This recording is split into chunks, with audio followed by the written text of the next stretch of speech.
कहते हैं पति पत्नी का रिश्ता 7 जन्मों तक साथ निभाने का होता है, लेकिन वहीं ऊंची जाति के पति ने अपनी दलित पत्नी को दहेज की मांग पूरी न करने पर न केवल बुरी तरह से पीटा बल्कि पलाश से उसके पैर के नाखून नोच लिए। दिल्ली से सटे फरीदाबाद के पल्ला इलाके में एक दहेज लोभी पति ने अपने पिता और भाइयों के साथ मिलकर हैवानियत की सभी हदें पार करते हुए अपनी पत्नी के पैर के अंगूठे के नाखून को पलाश से पकड़कर नोच लिया। पीड़िता का आरोप है कि उसने उसकी शिकायत पल्ला थाना पुलिस में की है और वह 24 घंटे से अस्पताल में भर्ती है, लेकिन पुलिस ने न तो उसकी शिकायत पर कोई कार्रवाई की है और न ही अस्पताल में उसका बयान लेने पहुंची है। बता दें कि पीड़िता अब आरोपी पति सहित देवर, जेठ और ससुर पर उचित कानून कार्रवाई की मांग करते हुए कठोर से कठोर सजा दिलवाने की मांग कर रही है। देखें ये रिपोर्ट। कुछ भी वजह नहीं थी, बस दहेज के लिए मांग करते थे, मारपीट करते थे मेरे साथ। तो उस दिन कुछ ज़्यादा ही हो गया था। जब मैंने मना कर दिया ना बिल्कुल ही कि मैं अब नहीं दे सकती। कब की बात है? कब की बात है ये थी 3 तारीख की बात। अच्छा, रात की बात थी। हाँ। तो उस दिन उसने मुझसे पैसे मांगे थे, तो मैंने उससे साफ मना कर दिया कि मैं अपने हाँ। हाँ। तो उसने कहा कि मुझे पैसे ला कर दे। हाँ। ड्यूटी वूटी करता नहीं है, दारू वारू पीता है, बहुत घर पे रहता है। हाँ। तो उसने मुझसे बोला कि पैसे ला कर दे, कहीं से भी ला, पैसे ला, अपनी माँ से मांग के लेके आ। मैंने कि मेरी माँ ने 1.5 लाख रुपए पहले दे दिया, अब मेरी माँ कहाँ से देगी? वो तो बेचारी गरीब नहीं है, वो कहाँ से दे, मेरे पापा तो है नहीं। तो कह रहे मुझे नहीं पता, कहीं से भी ला, ना तो तेरे साथ इतना बुरा कर दूंगा जो कल को तू ना तुझे कोई पहचान भी नहीं पाएगा। मतलब कहने का मतलब उसका ये था, साफ साफ धमकी दी थी मुझे। तो मैंने कि आज तुम मेरे साथ जो करना चाहता कर ले, पर अब रोज रोज की ना ख़त्म कर दे, मारना चाह मार ले जान से। तो कह तू ला रही है या ना ला रही? मैंने कि नहीं ला रही, मैं नहीं लाऊंगी कहीं से पैसे। रात के 9 साढ़े 9 बजे की बात थी। तो इसने मुझे मारपीट की इसने। फिर उसके बाद मैंने भी इसके हाथ वाथ पकड़े थे। मैंने कि मत मार मत मार। ये खींच कर मुझे कमरे में ले गया और नीचे गिरा कर फिर बच्चे नीचे खेल रहे थे, बच्चों को नहीं पता था। तो जब हल्ला गुल्ला मचा नहीं था ना, ऊपर कमरे में रहती हूँ ना, तो जब उसने मुझे दबा लिया नीचे, जब इसने अपने भाई को आवाज़ लगाया था कि परवीन ऊपर आ, परवीन ऊपर आ, ऐसे करके। तो परवीन आया तो उसने उससे कह रहा कि आज ने इसको ना गाली गलौज करा, गंदी गंदी गाली, माँ बहन की जो। फिर इसने बोला कि आज ना इसको मार देंगे जान से। वैसे भी ये इसके साथ मुझे रहना नहीं है और ना ये कुछ कर पा रही है मेरे लिए, तो अब इसको जान से ख़त्म कर ही देते हैं। तो वो उसके भाई ने की कि तू ये चाहता कि इसे जान से ख़त्म कर दे? वैसे मिले हुए तो सारे ही थे, पर वो दिखाने के मारे तो वो बस यही कह रहा था, तू चाहता कि जान से ख़त्म कर दे? कि हाँ। फिर उसने बोला कि कोई बात ना, तो वो आज छुटा के भी लेगा। फिर ये नीचे गए दोनों भाई। नीचे जाने के बाद इनकी बात हुई इनके पापा से। इसने अपने एक और भाई है ब्रजेश नाम का, उसको भी बुला लिया फ़ोन करके, वो भी आया। फिर इन चारों बाप बेटन में बात हुई है, सलाह दी थी इनके पापा ने कि रहना तो तुझे वैसे भी नहीं है इसके साथ, नीची जात की है ये वो फलाना ढिकड़ा, ऐसा ऐसा बोल के मार दे इसको, कैसी तो होगा वो हम आप देख लेंगे, मार दे इसको। और रही बात बच्चों की, बच्चों का तो देखा जाएगा। जब ये मैं ऊपर थी, जब मैंने इनकी बात सुनी थी छत पे से, तो मैंने घर में थी, तो ये आया था, मैंने गेट फेरा था। जैसे मैं गेट लगाने को गई थी तो इन्होंने गेट खोला, सब्बल लग रही थी बहुत बड़ी इसके हाथ में। तो इसने उससे पहले मेरे हाथ पैरों में शरीर में बहुत मारा, बहुत, जो मैं भाग ना सकूं, कुछ ना कर पाऊँ, बहुत मारा। फिर इसके भाई ने पहले रेप किया था एक लड़की के साथ, तो उसके केस में ये पहले भी जा चुका है, परवीन नाम का भाई है इसका। तो उसने कही अगर ऐसी बात है, जब जान से मार ही रहा है तो मैं भी क्यों ना अपना फ़ायदा उठा लूँ। तो उसने मेरे कपड़े वपड़े फाड़े, उसके छोटे भाई ने। तो मैंने बहुत आवाज़ मारी कि मुझे बचा लो, मत करो मेरे साथ ऐसा। फिर इसने अपने दूसरे भाई को, तीसरे भाई को बुलाया, आवाज़ मार कर वो भी आया। फिर इन्होंने मार ली, बहुत बुरी तरह बेरहमी से कर दिया ना मुझे, जब मैं नहीं थी कतई भी, इतना कि मैं उनसे लड़ लूँ। जितना मुझ पे लड़ा गया मैं लड़ी, फिर उसके बाद जब मैं हार गई हिम्मत, जब उसको बुलाया कि अब आ जा, दोनों भाई ने ऐसा करके मेरा हाथ पकड़ लिए थे और राजेश ने पिलास लेकर मेरा नाखून निकाल दिया था पैर में से।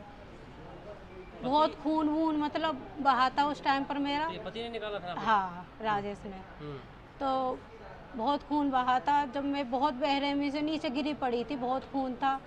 जब खून निकाला था, मैं बहुत ज़ोर से चिल्लाई थी। आस पड़ोसी भी फिर इकट्ठा कंप्लेंट की थी, बता रही हूँ। तो आस पड़ोसी ऐसे कह रहे ना क्या हो गया क्या हो गया।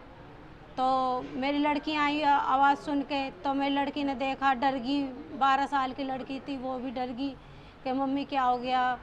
तो इसने बोला कि आज ना तेरी मम्मी को मैं जान से मार दूंगा, इसको मैं छोड़ूंगा नहीं। उसके बाद कैसे पहुंचे पुलिस तक आप? पुलिस तक मैं ऐसे पहुंची थी कि ये दोनों जब पड़ोसी इकट्ठा हो गए, बोलता नहीं है कोई इनके लिए खिलाफ खड़ा, इसलिए नहीं होता, डरते हैं सब। पड़ोसियों ने पहुंचाया आपको? नहीं पुलिस बुलाई? नहीं, मैं बता रही हूँ। जब इसने मैं इनका दरवाजा ताला लगा दिया था ना, तो मैंने छत पर से हलांग कर कूद कर जब मैं गई थी पुलिस के पास। आप तो कह मेरे पैर तोड़ दिए, मार दिया था, इतना हाँ, तो इतनी बुरी तरह से किया, पर अपनी जान बचाने के लिए सर मैं करूंगी नहीं क्या। इससे पहले भी क्या कुछ इस तरह की हरकत हुई तो है कैसा, इससे पहले भी इस तरह की हरकत हुई आपके साथ? हाँ हुई थी। 13 साल हो गए सर। क्या मांग करता है आपसे? दहेज मांगता कितना? सर मुझसे 4 लाख रुपए मांगता है, पर आधे आधे करके मेरी माँ ने 1.5 लाख रुपए दे दिए थे इसको। अभी कोई सुनवाई पुलिस की तरफ से, कोई कार्रवाई नहीं हुई अभी तक, कुछ नहीं हुई। पुलिस आई थी बयान लेने आपके? लेने नहीं आई थी, कुछ नहीं लेने आई थी। मैं गई थी पुलिस के पास, बहुत बेरहमी से हो रही थी बुरी तरह से। तो मैं गई थी, तो पुलिस वालों से मैंने ये बोला, मैंने कि सर मेरे साथ ऐसे ऐसे हुआ है। तो उन्होंने मेरी कंप्लेंट तो लिख ली थी, पर उन्होंने ये बोला अब तुम अपने घर जाओ, पट्टी कराओ और हम कर लेंगे कार्रवाई। तो मैंने कि सर मैं कैसे जाऊं, मेरी बात पूरी सुनी नहीं कि मेरा पीछा भी कर रहे हैं, वो पीछा भी किया था। तो पर उन्होंने मेरी सुनवाई नहीं की। तो यहाँ आपकी MLR कट गई, पुलिस आई बयान लेने के लिए नहीं आई? अभी हाँ। अभी नहीं आया कोई। MLR कटी यहाँ पर? मुझे तो पता नहीं, मम्मी को पता। कट गई है। कब भर्ती हुए थे आप?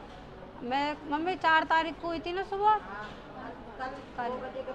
अच्छा, तो अभी तक पुलिस नहीं आई आपके पास? नहीं कोई बयान दर्ज नहीं किया? नहीं, तो लगता है पुलिस कार्रवाई करेगी आपके मामले में? पता नहीं पुलिस वाले कर रहे हैं या नहीं, पर वो तो यही कहते हैं पुलिस वाले क्या करेंगे कि वहाँ पे तो सब पैसे देकर खिला पिला कर नहीं क्या करें। चाहते हैं आप? पति के साथ रहना चाहते हैं? नहीं, बिल्कुल नहीं। मैं बस ये चाहती हूँ मेरे बच्चे मेरे पास आ जाएं और मैं उससे तलाक लेना चाहती हूँ। 13-14 साल। जाति को लेकर के आपसे कोई? हाँ जी, कई बार मारपीट भी हुई है जाति के पीछे भी, कि तू चमार है, ये सारे लोग कहते हैं कि तेने इस बिरादरी से शादी करी है, इस बिरादरी की लड़की से, तुझे गुजर में कोई नहीं मिली। तो मैंने यही बोला, तेरे पापा गया था तो उसने बात नहीं की थी क्या, ऐसी कर ली शादी? इसके बारे में बहुत होती थी, पर मुझे ये नहीं पता था कि उस दिन इतनी ज़्यादा बढ़ जाएगी कि मुझे जान से मारने का प्लान कर रहे हैं। आप न्याय चाहते हैं? मैं बिल्कुल न्याय चाहती हूँ, बस ये चाहती हूँ कि ये हो जाए सर। बेटी को इंसाफ चाहिए। नाम क्या है आपका? मेरा नाम बिमला देवी। बिमला जी, क्या हुआ बेटी के साथ? मेरी बेटी के साथ मारपीट अत्याचार ज़्यादा होता है। कितने साल पहले शादी की थी आपने? 13 साल पहले शादी हुई। 13 साल पहले शादी की थी आपने, तो अब क्या हुआ 13 साल में? 2 साल मुश्किल से सही रही है लड़की उस घर में। बड़ी वाली बेटी हुई है जब से इसने अत्याचार करना शुरू किया, मारपीट। समझाने की कोशिश करी थी, समझा देते, मैंने कहा भैया मत मारा कर, घर में तेरे घर में कोई ना माँ नहीं है, तेरी बहन नहीं है, लड़की है मेरी, क्यों मारता है, एक तेरी कन्या भी दी है। अरे मुझे क्या मार, मुझे क्या मिला यहाँ से? मैंने कहा जी जो मेरे पे बना मैंने दिया तेरे को, अब क्या दूँ? मैंने कहा अपना कलेजा काट के तो तुझे दूंगी ना, मेरे भी 2 बच्चे हैं। दादा जी अपने पास रख ले। मैं कैसे रख लूँ अपने पास? अपने घर ले जाता, समझा बुझा के नहीं। मैं कितनी उम्र है उसकी? 26 साल की है, इस दिन बराबर का ही है। बराबर का ही है।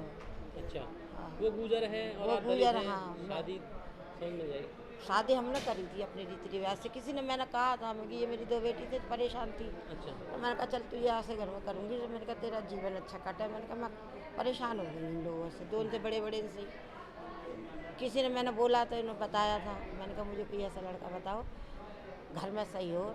और मेरी बेटी के साथ मारपीट की, नाखून उखाड़ दिया प्लास से बता रहे हैं। हाँ, तो मैं तो कल परसों ही मेरे को रात को 11:15 बजे मेरे पास आई है, जब मुझे पता चला। अभी लगभग कल शाम को भर्ती हुई थी? यहाँ कल 2 बजे के बाद भर्ती भर्ती हुई है यहाँ पर। तो पुलिस आई अभी तक? अभी तक नहीं। कल मेरे पास कल तक तो कोई नहीं आया था अब तक भी कोई नहीं आया? और अब भी कोई नहीं आया। पुलिस वाले का फ़ोन आया था हम्म, कि हम आ रहे हैं। मैंने कहा देखो जी, इसने जो रिपोर्ट करी थी ना उसके लिए पल्ला थाने से आया था। मैंने कहा आओ बयान लो। आया था, फिर कह रहा ये बयान अभी नहीं है, से मैं बयान दे सकूँ। अब तक कह रहा मैं कल आऊँगा, अभी तक तो कोई आया नहीं सर। कोई पुलिस वाला नहीं आया? कोई पुलिस वाला नहीं, कल ही जरा सी देर के लिए आया था, उसके बाद में कोई नहीं आया।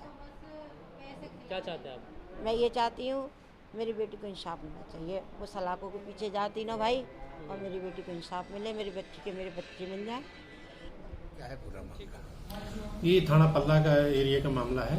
एक महिला है, वो उसके 2 बच्चे हैं और 10-12 साल के, और शादीशुदा है। उसके पति के साथ अक्सर उसके मनमुटाव चलता रहता था। बीच में भी इनका बीच में 1-2 पंचायत वगैरह हुई है।